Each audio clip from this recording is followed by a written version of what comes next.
বিদেশে মাছ কিনতে গেলে কিন্তু আমাদের দেশের মতো ধার বটি নিয়ে কেউ বসে থাকে না মাছের পিস করে দেওয়ার জন্য। তবে এখানে যেইভাবে মাছ কাটা হয়, চলুন আজকে সেই ভিডিওটাই আপনাদের সাথে শেয়ার করি। আমি আমেরিকার টেক্সাসে থাকি, আর এখানে কিন্তু আমি বাজার দোকানগুলোতে ছোট মাছ বেশ কমই দেখেছি। এখানে সব থেকে বেশি যেই মাছগুলো পাওয়া যায় তা হলো রুই, কাতলা, ইলিশ, এই ধরনের মাছই।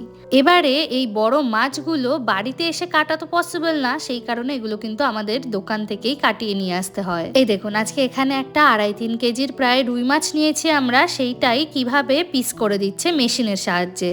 এই যে যাকে মাছ কাটতে দেখছেন, তিনি কিন্তু একজন মেক্সিকান। ওনাকে আমরা ছবি দেখিয়ে বলে দিয়েছি যে মাছগুলো বেঙ্গলি কাট হবে, উনি কিন্তু সেই মতোই বুঝে কেটে দিচ্ছেন।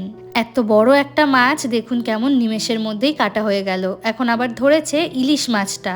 এই মেশিনটার সাহায্যে কিন্তু খুবই অনায়াসেই মাংসও কাটা যায়। এই দেখুন, এখানে ইলিশের পিসগুলো করেছে, একবারটি তাও দেখিয়ে দিল যে পিসগুলো ঠিক আছে কিনা। আর এখানে মাছ মাংস যেহেতু ফ্রোজেন আকারেই বিক্রি হয়, সেই কারণে রক্তারক্তি হওয়ার কিন্তু কোনো আশঙ্কা নেই। ভিডিওটা কেমন লাগলো অবশ্যই কিন্তু কমেন্টে জানাবেন।